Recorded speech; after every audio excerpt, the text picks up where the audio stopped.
Black folk out here working. So the African dream is not only working in the hustle, but also understanding your power, the beauty of Africanness, whether it's, our aesthetics, music, our brilliance, all this stuff in a country where racism is on top of you every day. Pan-African lifestyle. Welcome to the Pan-African Lifestyle Show. My name is Darrin L. and I am your host. At Pan-African Lifestyle, we are more than just a brand. We are a global movement. We are the world's largest leading Pan-African multimedia company and lifestyle agency, offering meaningful content, curated experiences, and trusted services in travel, relocation, and investment, all designed to help you live the African dream. Today, we have a great show for you. Today's guest is a powerful voice in scholarship, history, and cultural understanding. Today, we're speaking with Dr. David A. Canton, a distinguished historian, author, and academic leader, currently serving as the director of the African American Studies program and associate professor of history at the University of Florida. His work bridges scholarship and public engagement, exploring African American history, culture, and identity, while connecting those lessons to the broader African diaspora. He is the award-winning author of Raymond Pace Alexander, a new Negro lawyer in Jim Crow, Philadelphia, co-author of Radioactive: Turning Moments into Movements, and host of the podcast For Your Punk Ass, where he explores contemporary issues through a historical lens. His research and teachings focus on the Black freedom struggle, the cultural significance of hip hop, and the intersection of race, sports, and politics. All right, welcome to the Pan-African Lifestyle Show. I am your host, Darrin L. and today we got a special show for you. We have none other than the doctor, David Canton. David A. Canton is here today, and he is an esteemed, award-winning author, but he's also a professor at the University of Florida. And so, look, I'm excited about this show. I don't want to talk too much. I want to get right into it. And you have done so much great work, Dr. Canton, to preserve something that is so important, and that's Black history. And not only are you preserving it, but you're ensuring that that legacy is being passed on to future generations to ensure that it lives on, because we're living a day and time here in America where Black history is being erased. In fact, they're trying to do it all across the world. They've tried to do it in Africa. They've tried to do it, no matter where we are in the diaspora, they intentionally try to erase our history. And so I want to thank you, first of all, for being here on the Pan-African Lifestyle Show. And I know that our audience will enjoy today's show. So without further ado, I want you to tell us who you are, tell us a little bit about the work that you do, but most importantly, I want to hear about your journey and how you got interested in preserving something so important as Black history. Well, it's great to be here, Brother Harris. I'm really excited. Thank you for reaching out. You read the essay. We'll get to that in a minute. But pretty much my journey starts, my parents from the West Indies. My dad's from St. Thomas. My mother's from Anguilla. Came to New York in the 60s, and we know St. Thomas, you're a citizen like Puerto Rico and the U.S. Virgin Islands, but Bad Bunny is a citizen. That's another time, right? And, I was born in the Bronx in 68, Black Power-ish stuff. And my dad joined the military. He lived in St. Thomas, but he read the Pittsburgh Courier, Ebony, Jet Magazine, He talked to a lot of African-American soldiers. He loved baseballs. He was a history buff guy. You see what I mean? So I grew up where he talked a lot of Black history. High school dropout, but pretty much what we call organic intellectuals, right? Just read stuff. What's that book by Elijah Muhammad, Message to the Black Man? He read that. Then he just left the church, but no story at the time. So I grew up in that environment in New York in the 80s, Sharpton, John Henry Clark, Ben Yakinen, Ivan Van Sertima, Queen Mother Moore, Saoirse McIntyre. So I went to all Kwame Ture. He dragged me all through Harlem, Harriet Tubman School to listen to these speakers, and what they said, it was right on. My dad also was an avid reader. New York Times, City Sun, Amsterdam News. It was in my house every day. So I read papers, talked about history. So that was my foundation. But then I went to Morehouse College. I wanted to be a medical doctor, which, a lot of our Black students, first gen, doctors, lawyers, are going to be rich and save the world and buy your family a new home. But I was passionate about what you do, what we doing. But what I can do with that, all I knew at that time, I could teach high school in the city, but I'm not knocking the hustle. But as you know, a big 6'7" Black guy, I already know what school I'm going to. I know what my role's going to be, break up fights and all that. And that's just not me, bro. That's not my personality. You know what I mean? Dealing with all that. So I went to Morehouse College in Atlanta, 86 to 90. I was a biology major, like 12 credits. So I majored in history, and it's been changed my life ever since. In Morehouse, Dr. Barksdale Hornsby, we went to DC to Carnegie Woodson's organization, the Association for Study of African Life and History. I never knew there was a Negro national anthem until I joined the Shrine of the Black Madonna in Atlanta, the famous bookstore. So, brother, I was blackety black, Public Enemy, X-Clan. I had no space for L. If you weren't dropping conscious lyrics, LL, I talked about you. Grand Nubian, Tricknology, I was all into that stuff, the medallions, hardcore, that hip hop was a political statement. Didn't mean you can't go to the club, but damn, balance. Think about it. All this ice, there's no rap. Where's the hip hop response on a commercial level? I know there's people doing it, but on the commercial level, where is it? It's right in your face. They're snatching people. Chuck back in the day, they would have came out with something and boom for the streets, but different era, different time. So anyway, I go to Morehouse, I graduate, I go to Black Studies at Ohio State, a master's program, Nick Nelson, rest in peace, political scientist. And there I realized, you can become a professor. And what I liked about being a professor is the lifestyle, right? You're off a 30 year.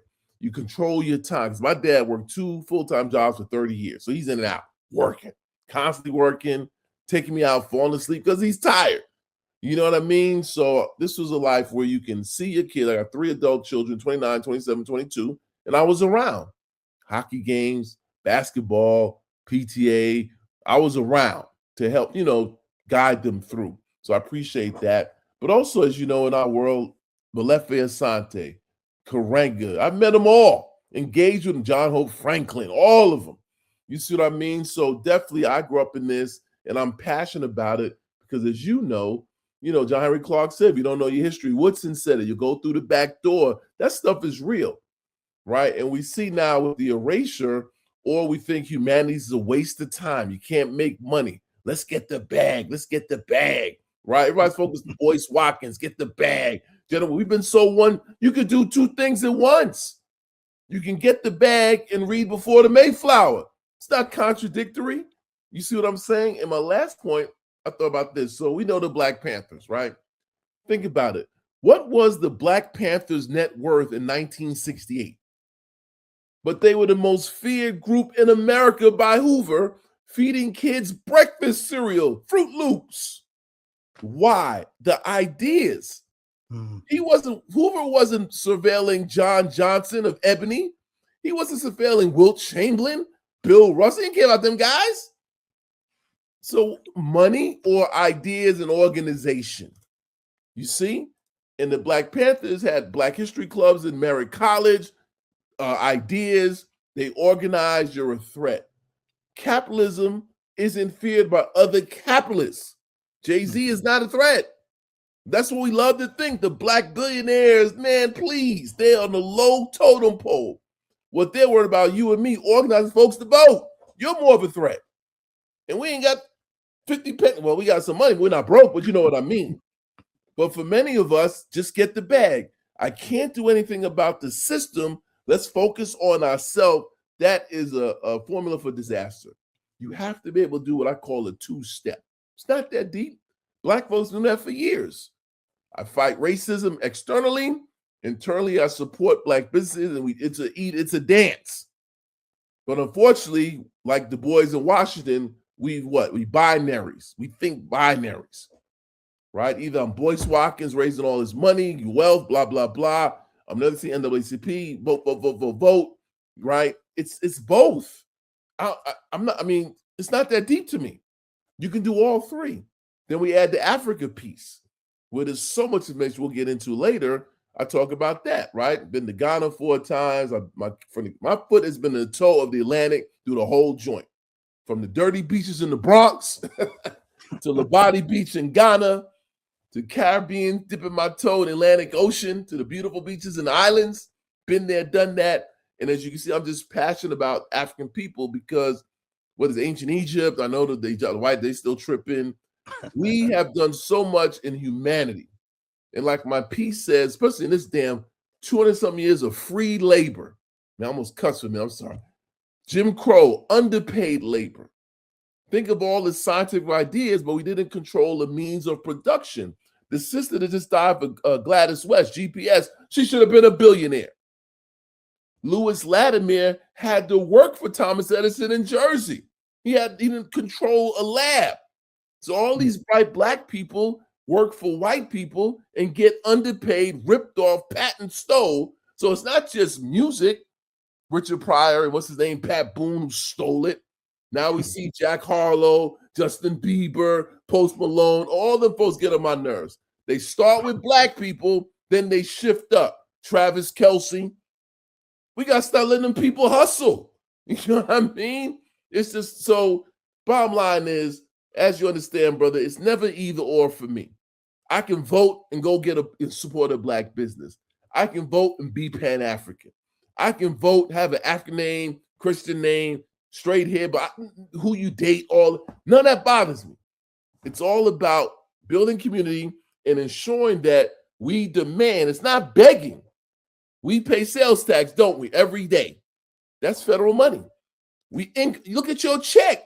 It goes from 400 to 200, and you're not getting in the system and giving it to somebody else. Now you got a pothole, underfunded schools, no health care. And you're going to tell me you don't fight it? We need to do it ourselves. We don't have the resource. We would make Oprah broke in a day. The money it takes for SNAP and it's billions of dollars. But guess who robs the governments the most? The rich people. They love the government. Right? They tell you to get off it, but Trump loves the government. They are killing it every day. And you're telling me don't worry about it? No, I'm fighting. I'm out there pulling that lever in November. Do I like Tallarico and Houston personally? I don't know him.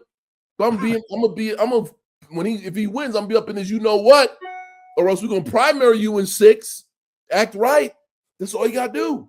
You see what I'm saying? That's how these things work. But the work that you do, you educate, and we don't judge, because we understand these systems of miseducation are intentional and they're powerful. And then we add social media with the confusion. You just saw the lawsuit. People are getting addicted to stuff like tobacco, right? It's the same argument they use, right? So now here's a plan, brother. I guess what's happening now. There will be money to fund people to work on a new addiction of social media. That's the new hustle. It's coming. Right? Yeah. Just like that's the new hustle, right? These addictions are real at TikTok. Now you're going to get paid millions to get folks to what? Read a book. Go outside. You know what I mean? Do what we did. You just got to go outside. Talk to people. You know what I mean? Put that damn thing down for a minute. Just live, and you're going to see it's a beautiful world out here and not doom scrolling all day. And a lot of it's nonsense. Stephen A. Smith, he's an idiot.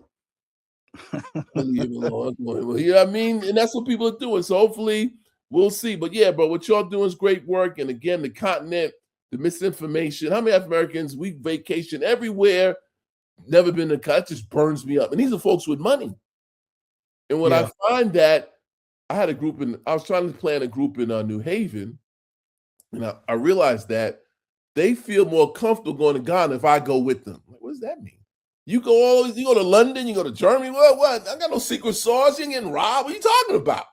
There's AC, there's air conditioning, there's 5 stars. What? There's rooftops. I've been there. But it's just and it's frustrating, right? We got Jack and Jill with money, deep money, but don't make a way to get to the continent once. That just burns me up. Well, tell me a little bit about your first experience, you know, when you first got there. I know what it was for me, but I'm always curious to hear about individuals' first experience. And our audience, you know, it's a wide range of people who show up to the Pan-African Lifestyle Show. They're investors, they're travelers, and they're individuals who want to go to the continent. And of course, there's a lot of myths about, you know, why they shouldn't go. But tell me a little bit about your experience, and then tell our audience why they must go. Okay, great question. So I went for 6 weeks on the Temple University's program in Ghana with Dr. Abub Abari. He taught African literature and aesthetics. So we're there for 6 weeks. You get off the plane, right? You know, and it reminded me because I've been to Haiti, the Caribbean, right? Because the weather, you know, and all that. But, you know, get there, you're just like, wow, breathtaking. And then we went to the slave dungeons, Elmina, Cape Coast. Man, I broke down and cried. A lot of people cried. They take you to this room. What's the room? People that were rebellious. They close the door for a minute. There's no air. They just die your ass out in there, you know, because you're not trying to come over here and be that slavery stuff. That was huge. And then seeing how the dungeons, you can see the right room, like with the eye view. But however, we know Du Bois is buried out there. Kwame Nkrumah, you got the National Monument, Labadi Beach, you have Aburi Gardens, you go 4 hours north to Kumasi where the Ashanti are, the ethnic group, right? The Ashanti Hene and all that. Then we went to the place where they make actual kente cloth. It begins with a B. Bamar, something I'm pronouncing it wrong, but they use these machines. And the Europeans are trying to steal it to mass produce that fake stuff. No, you got to have them old school spinsters. They sit there, pop, pop, pop, pop, pop, and make the beautiful kente cloth. You know what I mean? So you go see that, and you know, you have a good time. It's like another thing. You go to Ghana, you're gonna see people that look like your family. Man, so that's like Uncle George and them. That's Ray and them. You're gonna see at least 8 people you swear look like your people. I'm telling you. So I'm not African. Now they scream. That doesn't make any sense. You know it, and I know it, but it's the miseducation. Carji Woodson in the culture. It's intentional. So Africans, African Americans, we be at each other's toes. ADOS, these idiots, are profiting off that ignorance. They make that's a racket. I don't know if they funded somewhere, you know, the foundational. So in other words, my parents aren't from the West Indies. They're not from Mississippi. So what are you saying? When you look at me, you don't know where the hell my people's from. We in this struggle together. Oh, yo, my bad. Nah, Dave, you get in front of the bus. Your dad's from St. Thomas. They didn't say that. I didn't hear that. Or how about this, brother? Marcus Garvey. His biggest chapters were in the South because of Booker T. Did they say, yo, son, that Jamaican, his parents weren't born in Georgia? We're not signing up. They signed up. So that ADOS is stupid. Otaro Schomburg, his piece, Puerto Rican, the Schomburg Library, world famous. What are they talking about? But they're on this social media, blah, talking crazy, foundational. I go crazy. I hear that. That doesn't make sense. Come on, son. With our numbers, our power comes from our numbers in this racist supremacist enterprise. We need all hands on deck and not over dumb stuff. ADOS, they're ignorant. It's terrible. I mean but you know, people profit. And they take advantage because I know we deserve a raise. Everyone knows that. But as you know, it's a political process. Go look up the Japanese. It's voted on. So what does that mean? We're going to need a Democratic majority in the House, a super majority in the Senate, just to get HB 40. Right? You need 10 senators, because even when Democrats are shaky, you're going to need such a massive amount in the House and Senate. That's how this thing works. It's a political issue, and that's what the Japanese did in the 80s. Go look at the numbers. There are folks still voted against it, but they're able to get it because Japan at that time was on the come up. Toyota, baseball, it was right. But for us, we don't have the same connection like Nigeria. Look at APAC, right? We don't have a Nigerian thing where they're pumping money in Houston and they're getting whatever they want, right? Or, if we get murdered here, we don't have the Nigerian president saying, yo, that's outlandish. You keep doing that, we're not sending oil. You know what I mean? So developing these contexts give us global power. But ADOS and narrow-minded, myopic, miseducated folks on both sides is a problem, which we're trying to deal with. And I hope with social media, our younger people, I think it's changing. Afro beats are here all throughout HBC. Well, my daughters love Afro beats, Burna Boy, the social media. I think now maybe there's better chance with the younger generation to build bonds through social media and kill the ignorance. Dirty December now in November, and Lagos is popping in December. African Americans go there for New Year's Eve now. That's just going to get bigger, brother, because young people aren't going to be misinformed like our generation, right? Well, there's a lot of young people who tune in to Pan African Lifestyle Show, and they're listening to this conversation right now, and they may be on their journey right now. And, I love the energy that is coming across. So I'm sure that the students that you engage with, they're learning. Yeah. And if you were able to give our audience, let's say they're new on their journey and they have not necessarily bought into the lie, but listened to all of the lies that have been talked about Africa and of course the diaspora and our people, you have an essay. And I want you to talk a little bit about that essay, because you said something interesting to me. You said Philadelphia Jim Crow. I want to talk a little bit about that, because it would seem like, Jim Crow, Philadelphia, North, South. I'm hearing two different things, but what and where can we start? If we're just starting on our journey, what Black thought leaders and philosophers should we be reading? Who should we be studying? And who should we be listening? And should we be in Florida enrolling into your class? Yeah, good question. So of course, come in my class, I'm smoking everybody to talk crazy. But W.B. Du Bois, he has enough stuff to read for a lifetime. That's always a hard question, right? But W. Du Bois is brilliant. You have Angela Davis' work, obviously still alive today. Du Bois, the Crisis magazine, basically he takes the crisis and takes complex ideas and shrink them down to an essay so more people can read. That's why I left, just why I left and became editor of the Crisis in 1910. So I'm taking the same ideas, but putting it in less pages than the 800-page book called Reconstruction. So I would start there, right? Double consciousness. For some African Americans, we're African, right? For some, we're two people that are contradictory. But that's part of a discussion. But again, if you want to call us African, I'm cool with it. You know what I mean? That's where I'm at now. As I get older, as I mature, But you start with that. And even Du Bois talks about when he called them Dubois, that offended him, right? And he could explain his grandmother talked about Africa and stuff like that. It offended him. He called him Dubois. Why people say Dubois? He gets offended by that. That whole Western. No, he says Du Bois, you see? And of course, Carl G. Woodson's Miseducation of the Negro, another classic that one must read in terms of we are educated away from the race. We learn about other people. We don't learn about ourselves. That's why we're confused, right? The Greeks, the Romans, blah, blah, blah, blah, blah, right? But where did they study and stuff like questions like that?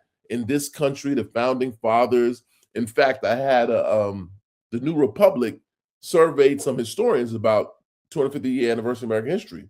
My list was so Black, brother, you be proud. Because they asked the question, top 5 Americans, right? Next question, top 5 people of color. Oh, nah, son, I'm not playing that game. My joint was all Black. Worst moments, racial massacres. I put 5 in there. Worst presidents, Trump, Andrew Jack, crushed them. The best, it's all relative. Obama, relative, Lincoln, whatever. It's relative. Joe Biden, you've got your loans paid off. Black folks love him. But nevertheless, my list was blackety black. So that New Republic comes out. We'll see. Obviously, I'm going to have King. You know what I mean? But that's my point. what's American. So it's still white. And they're saying it, J.D. Vance said, don't have to apologize to be white. When you travel, I'm to the point now, when they put American, I'm kind of angry. I'm African American. You know what I mean? But again, that's part of the global misinformation. When we travel, you're American, yeah, but they still want to see a white person. So again, when you travel to the continent, I think when you see like the poverty and stuff, and you see folks, I'm telling you right now, I fell for it, right? Because what happens, folks trying to eat, you just got paid, I don't know how to explain, right? So obviously there's poverty everywhere, right? This poverty is a function of what? The global economic system. You know it and I know it, right? It's not that they're lazy. It's not that they don't pray to the right God. It's a function of a global economic system where Walter Rodney would say, because of slavery, right? You took all the young people, all the smart people, left a society of babies and elderly people, right? When you're 95, you ain't coming up with no ideas. You can barely walk. When you're 4 or 6 years old, you can't come up with no ideas. You're a kid. But we taking 15 to 40, men and women, that's a lot of brain power. Then we add colonialism on top of that with the racist schools, right? And now we have, in the continent, you have laws you can't trade in this country. You've been to Ghana. They have the best pineapple in the world, but it's not allowed in these markets. You know why? Because Del Monte would go out of business. They'll be done. If you ever go to Ghana, please get them pine. I'm telling you, they're the best in the world, but they won't trade in this country. Why? All that United Fruit would be literally in trouble. I'm telling you, they go out of business. The gap is so wide in pineapples, period. We know in Ghana, in the continent, the average age is 19. And these cats are doing Cash App before Cash App. There's brilliance out there, but the misinformation. And imagine they had equal resources in the universities. They're making stuff out like we do in this country, making shit up with nothing. That's what African people do. That's how, give me 2 days, we go, the cars break down, they fix them. Look at Cuba, them old cars. Them cats fix them joints. We can't fix a car here. So the genius of people of African descent is just overlooked, undervalued, disparaged, and that's why we do what we do, right? Whether it's in Florida, people making up stuff, we benefited from slavery and, all this other nonsense. The reality is this country owes Black people a debt, period. That's non-negotiable. Now, how we get it is not staying home on election day. That's ignorant. How you get it is you keep pushing. You do 2 things at once. We educate, we push and push and push. If you elect a congressperson, they don't act up, you primary them. Next, because they want to win. They like the money.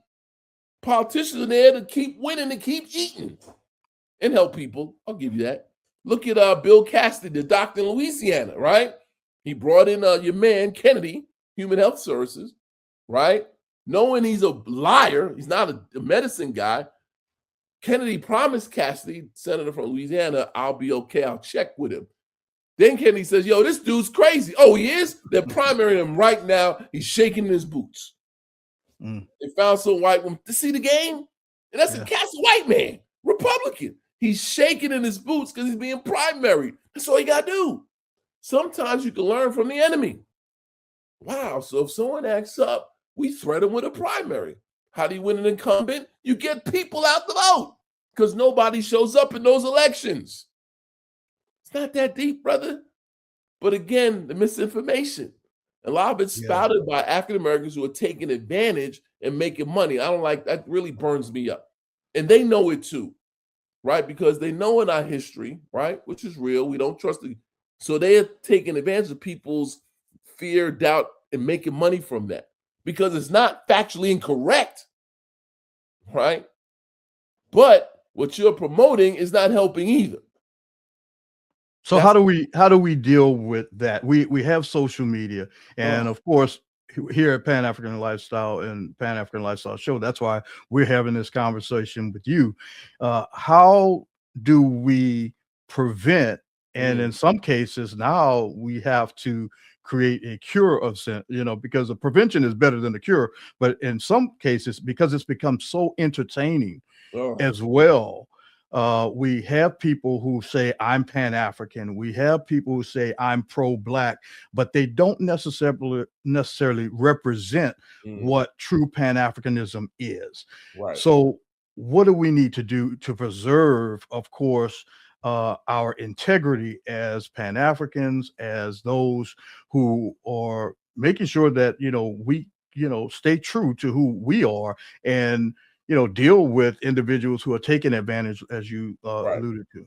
Great question. So obviously, right, Pan, what is Pan-African? We define what it is, we can go back to Trinidad 1900, Henry Sylvester Williams, right, started the conference. Let's be honest, early on, it was a movement of Black intellectuals, right, who spoke English and French, right? Because if you're a cocoa farmer in Ghana speaking Ga, I'm a cotton folk in Mississippi, we can't communicate. We can't, right?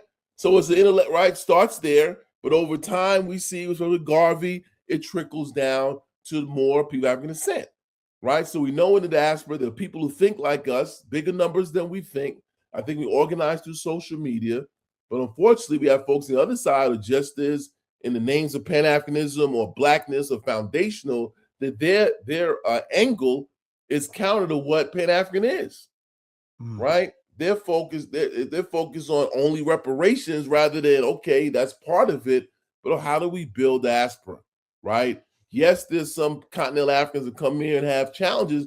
I don't think it's as bad as we think it is. I think they make that up. They don't have the data. I think younger Nigerian Americans, the woman at FAMU that was the first head directed FAMU, Nigerian American, that shocked me. But she grew up where? In Atlanta, around whom? Southern Black folk.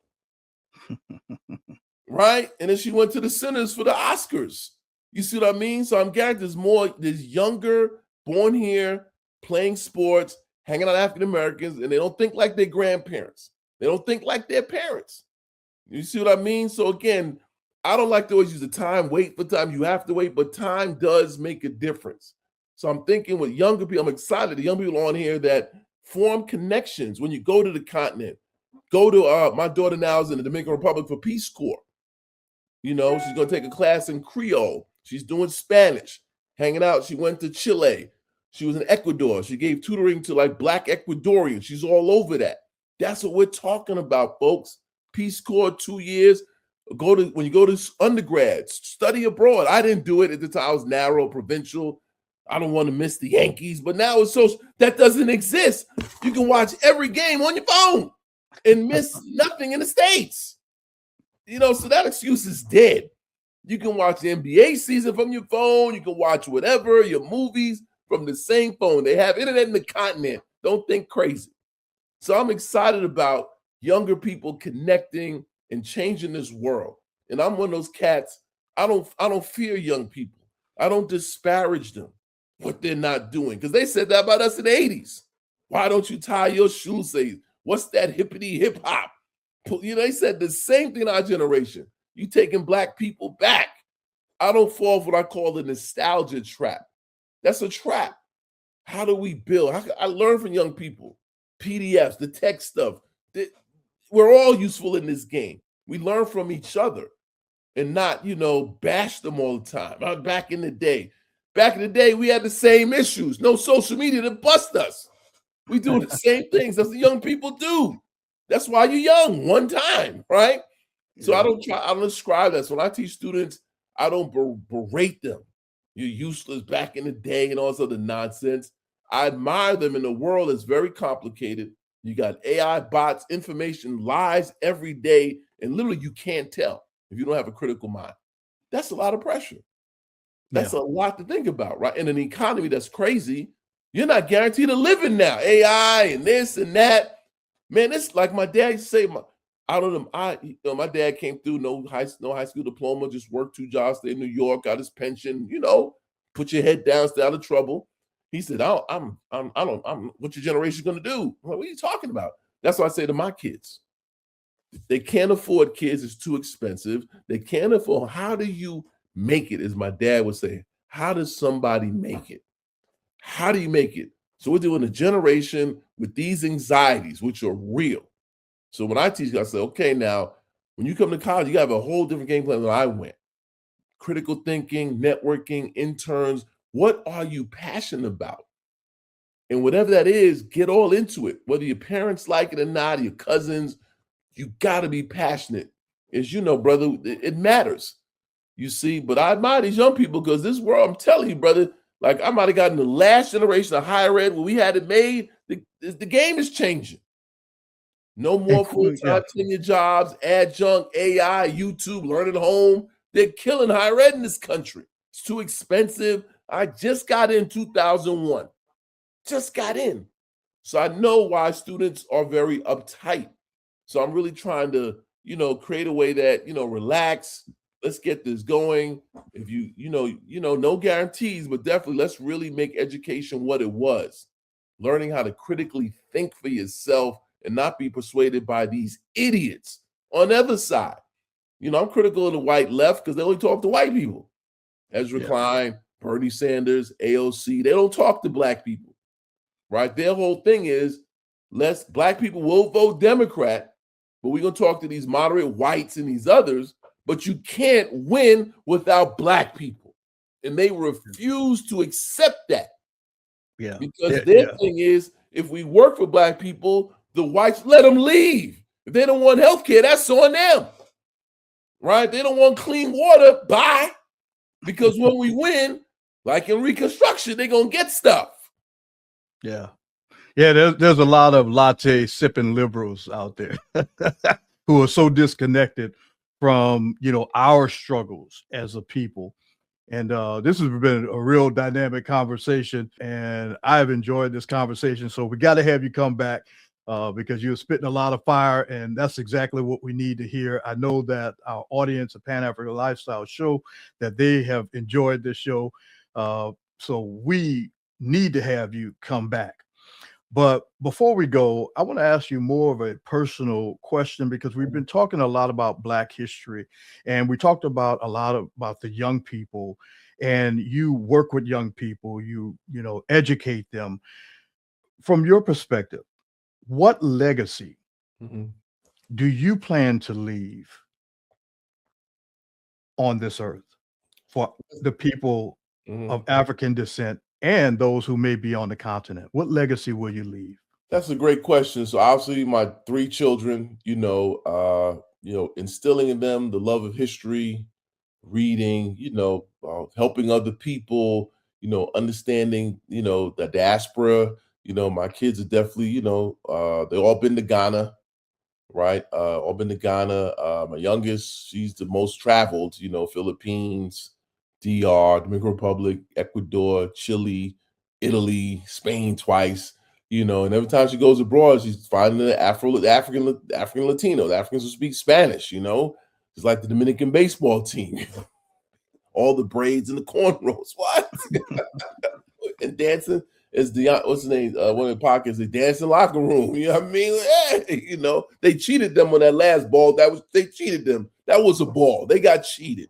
But nevertheless, so that's the legacy. I've taught since 2001, millions of lectures, and hopefully when people take one small seed of what I say and let it grow somewhere else, that's a win, brother. Now I'm seeing my students now getting PhDs, writing books. Now they're in the university, teaching high school people. When I run into them, they remember 1 or 2 things I said about getting a side hustle. Remember, Dr. King? Yeah, because, I got that from my dad. There's no such thing as extra money. Be out there, you got to get a hustle on the side. You know what I mean? Teaching class, run around, talking. That's the African dream, son. We hustle. We hustle, right? My parents, he worked. One job, so when they say black folks are lazy, who are you talking about? Everyone in my neighborhood had 2 jobs. You know the same thing. Everyone's working. What are you talking about? You saw the one guy in the corner? That's anecdotal evidence. Black folk out here working. So the African dream is not only working in the hustle, but also understanding your power, the beauty of Africanness, whether it's, our aesthetics, music, our brilliance, all this stuff in a country where racism is on top of you every day and you're still coming out. What if you could just live a regular life with none of that? Your hair, you're stressing, your lip size. You go to the cafeteria, bring some West Indian food. The white kids, they ain't a damn peanut butter and jelly sandwich. And I got some curry goat. What are you talking about? You know what I mean? You go out, you get sweet tea. You go out, not just the bland New England tea. You know what I mean? But, so in terms of, I tell people all the time, America is a multiracial country, but it's still monocultural. Right? When you look at our institutions, English, how you're supposed to look, your hair, all that, right? Now, in our communities, we have our own aesthetics. You go to South LA, they all speak in Spanish. White folks who would hate that with a passion? Drives them nuts. You go to Queens, it's all Asian stores. That drives them absolutely nuts. Remember when Jesse Jackson died, rest in peace, on Sesame Street, all them kids of color, they can't stand that. Literally, they hate that with a passion. Drives them absolutely nuts, and I love it when they go. I love Tucker Carlson versus Martin Luther. I love that, the infighting. I love it. It's entertaining. You know what I mean? But nevertheless, yeah. So for me now, as I get older, when I wrote this piece on the Olympics, without Black people, you're coming in second to China in the Summer Olympics. Without Black people, 20 years free labor, this whole Western race capital doesn't exist. Without Black people, your whole entertainment industry is done, period. Because as my buddy Scott Brown, he's writing a book on funk music, that's our natural resource, is the culture. Well, we produce, but we never own the means of production. Chess Records. This guy, what's the white guy? Clive Davis. This dude's made millions off of Black people. He can't even sing. Right? That's a problem. Right? And unfortunately, our Black record company, they done the same thing. Barry Gordy stole millions because that's capitalism. Diddy stole from the Locks. So you're imitating the same guy you talk about. Well, if they do it, I'm going to do it. Don King, he gave Black boxers more money, but he still stole from them. And that's the contradiction of Black capitalism that the left talks about, right? That it's not going to save us. It's contradictory. And there's so many examples out there, you see? But the bottom line is the African dream is what you're doing, how you're living, and not being indifferent to the continent, not being ignorant of it. So I believe I'm the African dream, right? Been to the Caribbean. Been to, I want to go to Brazil. I want to go to Cuba. That's a Black majority country. I don't care what they tell you. Those are Black people. What are you talking about? You know what I mean? I want to go to Brazil, 60 million. Nigeria, 110, 120 million. We all over this world doing all types of things. And it's all about education, brother. And once you get a sip of this, it's like a drug. You can't stop. And you see the world in a whole different. When I travel and see and look how Black folks trying to make it everywhere, like Garvey, when you travel to diaspora, we out here hustling, trying to make it in a white supremacy where they don't want you to make it, or if you make it, be a servant. They love that. Broke, shining shoes, yes, boss, also the not. They love that with the passion. I think they love rich people who don't say anything. Michael Jordan, they love him. Magic Johnson smile all the time. We think he owns Coca-Cola, his money, blah. They don't realize they're no threat to nothing. They love it. Tyler Perry, love these people. But what you're doing, my man Dr. Carr, Sirius XM, they can't stand it. That drives them nuts. You know what I mean? But they love that. They're not fear of those rich. They're not fear of, wealthy. They're not. Because they want to make more wealth. That's the premise of capitalism. And I know they're right. We're going to give it back and help and this. I get it. But we see the Panthers. We saw Snick. They were broke. But they were wedded to what? Ideology, which is power and organizing. That's the power. So in America, I tell my students, you can talk all you want. It's when you organize, you're a problem. Martin Luther King. Blacks, the white left, the Latino work. Oh, that's too much. You know what I mean? Malcolm X.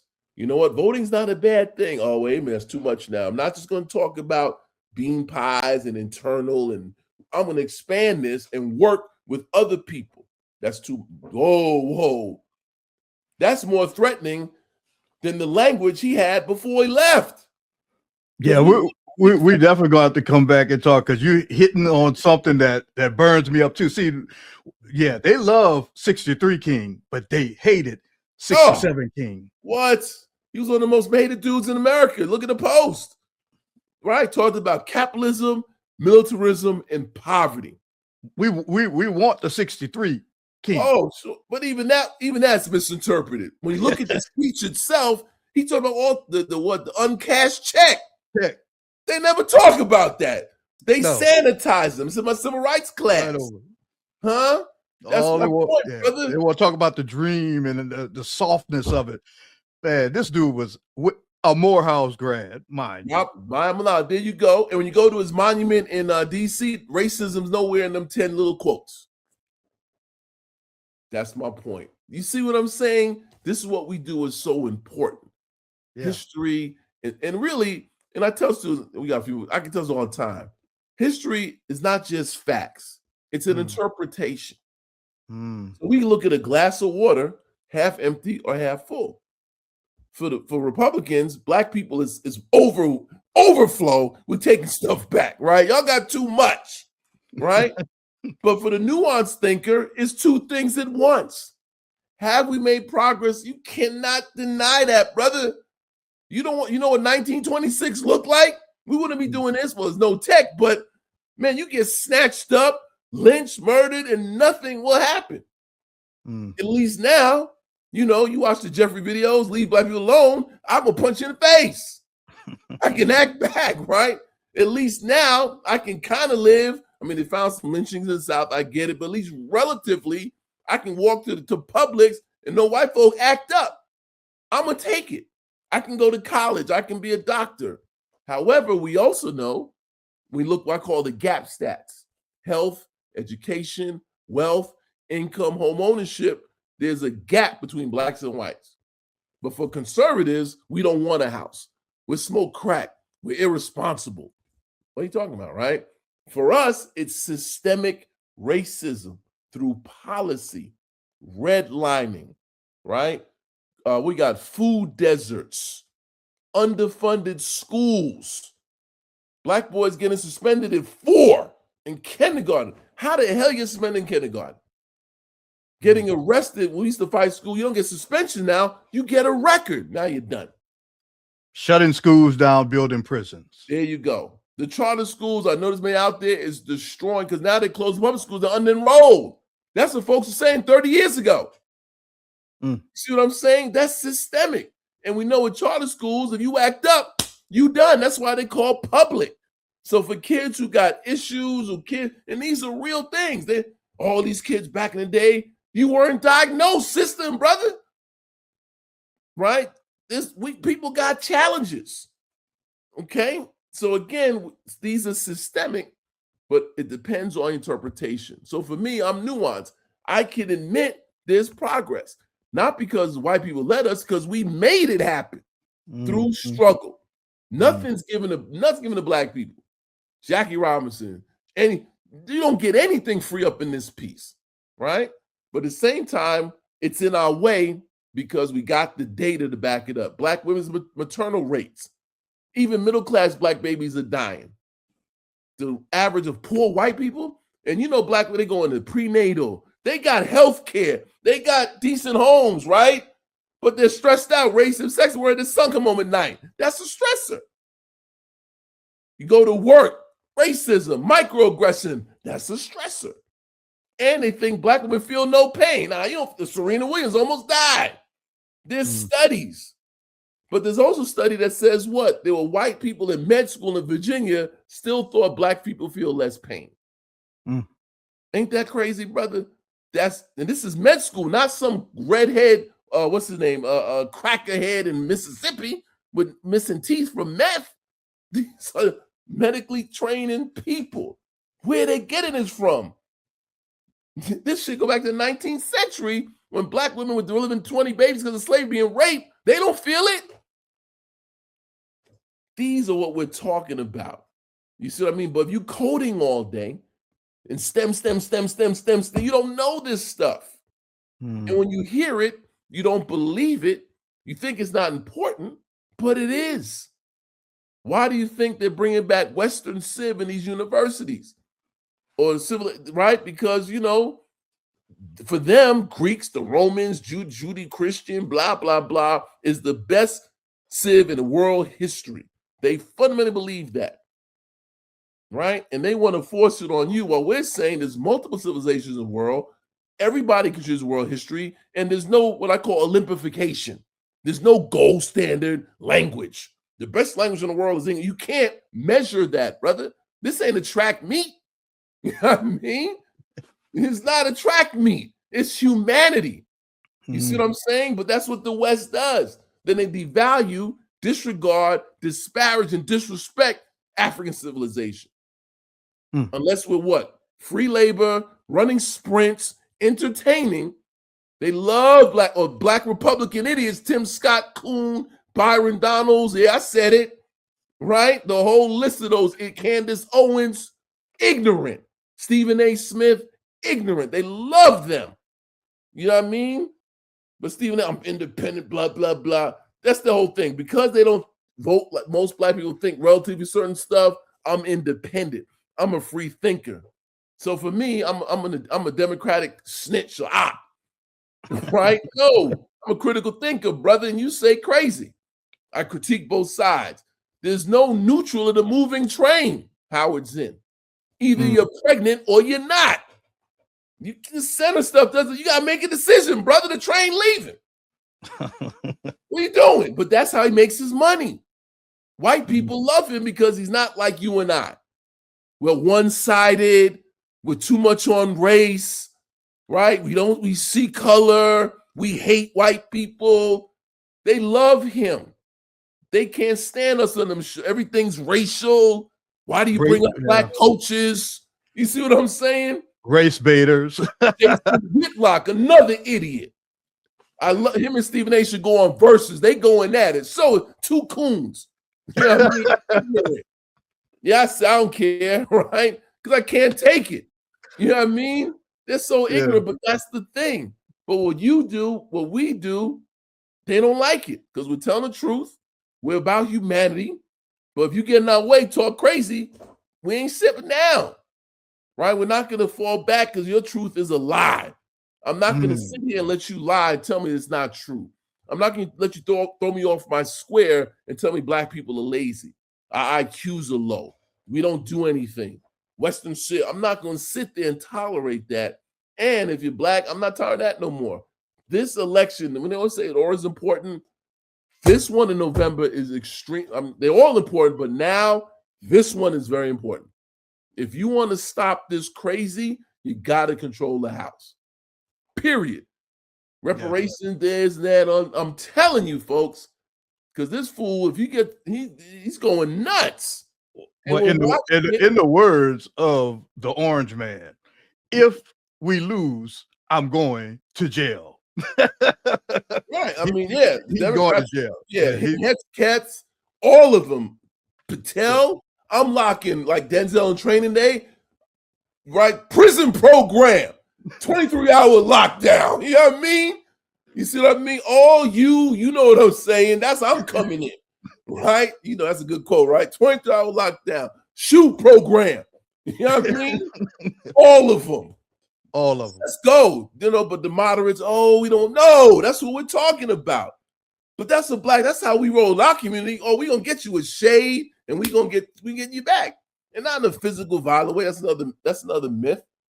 There's never been a representative went on stage, we should go and kill white. No one says that. Well, we say self-defense, Second Amendment. Robert Williams, you come my way, I'm busting a cap. That's all self-defense was. They didn't go out and target Klan people, and everyone knew who they were. You see what I'm saying? So you have a right to defend yourself. So I tell my civil rights classes, most students don't get exposed to that. It's always the non-violent. And again, I'm not dissing the courage, because that was courage to go down in the South where you would be murdered and no federal investigation. You took your life as a 7-year-old kid in your hand. You're not scrolling. You're not watching the Yankees or the Giants. I am going to go in a movement where I could be killed any single day. That's courage. People spitting on you. But again, that's not for everybody. That's why I tell this movement. The movement is a role for everybody. Yeah, I believe it was Dr. Cornell West who just stated the very exact same thing. He said, look, I come from the lineage of Dr. King, but I'm not a pacifist. You know, he said, there are some justifiable wars and rebellion. And I appreciated him saying that as a Black intellectual and saying, yeah, I come from the school of thought, but if I have to throw hands, I'm going to throw hands. Yeah, I mean, that's it, right? You had the Deacons for Defense who would guard people. Yeah, Rob was in Monroe, North Carolina, and he found out we marched, nothing happened because you don't catch one. Because most of those Klan guys were cowards. They were like regular guys, doctors, dentists. They're like the white guys that mess with Black people and get beat up. That's what those guys want to talk crazy, pop, get a two-piece. Those are those guys, right? And that's what, so again, it's part of the movement that we should be able to teach in the school. Robert Williams never went out and hurt anybody. But if you act a fool, I'm going Second Amendment. But when Black people, Black Panthers, remember, open carry, California, they went up to Reagan. Next day, Democrats, Republicans, guns gone. But we can't do that today. Can't figure it out. It's too complicated. No, it's Black people. You see what I'm saying? You want to get guns laws passed? You have to flood the House. You have to flood the Senate. That's it. Yeah. But you have to, but you got folks out there telling Black folks, no, it's a waste of time. Both parties are the same. And those folks love it when you stay home. You know it and I know it. Why they're passing all these laws? If voting doesn't matter, folks, why they go out of their way to SAVE Act, Shelby versus Holder? Why? Right? If it wasn't important, you just be laying back. Hey, they going because they know the demographics. In Obama, 2008, Black folks voted more than white people. That started this whole thing, which tells me if we show up 80%, this game is over.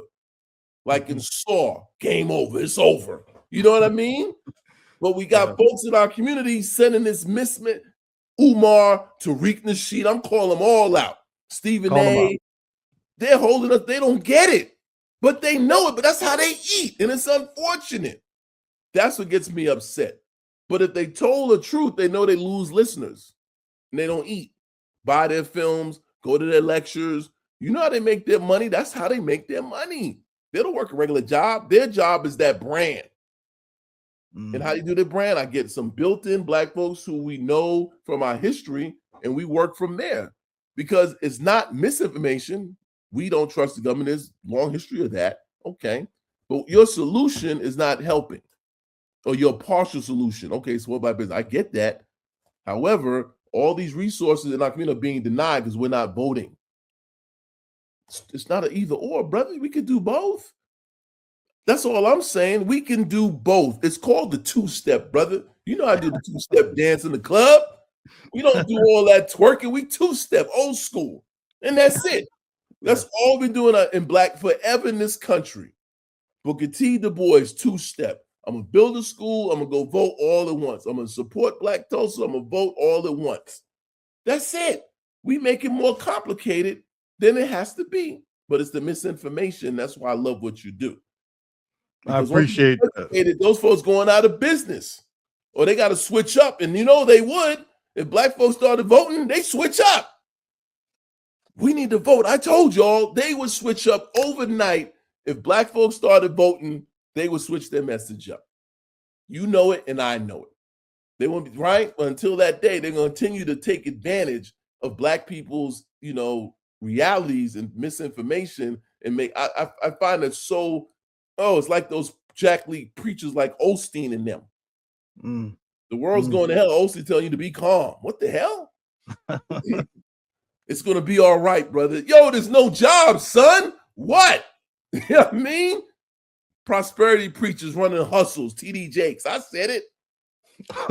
Republican, get out of here. Compassionate conservatism, please. You know what I mean? We got to stop. I go all day, bro, because I'm on fire. I can't. All right. Yeah, we go hold right there, bad. I love to be back. You know what I mean? You can we me gotta have you next back. time. But Like I said, I'm full of enthusiasm. I'm excited about this year's election, so I'm gonna do my part. And we fire people up. It's not either or, brother. We can do two things at once. But let's come back and talk about voting and the importance of that, because there's also something else that I'm interested in talking about here on Pan-African Lifestyle as well, and that's prison gerrymandering, which impacts us as a people. And they're doing a lot of that. They're building these prisons in certain areas that's rural. They count the prisoners. They don't get to vote. And so it's a lot that's being done to our people in the diaspora, and that's going to impact, obviously, the world. We're seeing it right now. What happens in America impacts everyone around the world. And so that's why it's important for us to stand up. So let's have another conversation. Let's gear in on that voting piece. So I'm gonna be pulling on you, Doc. Anytime, brother. Make sure I'm not part of Democratic. I get no money. The bottom line is practically their policies practically have better outcome for Black people. That's it. Not perfect, practical, right? And as you know, politics is practical. 2 is better than 1. 5 is better than 4. I know we don't want to hear that. We want the whole enchilada. But think, last point, look at the Republican Party. There's white people in the party that want women not to vote. The only way they're going to get it is through the Republicans, not a third party. Right? They're not, we're going to start a third party. No, you get it. You keep pushing. So you want a race, we got to keep pushing, voting, primarying, pushing, and that's how you do it.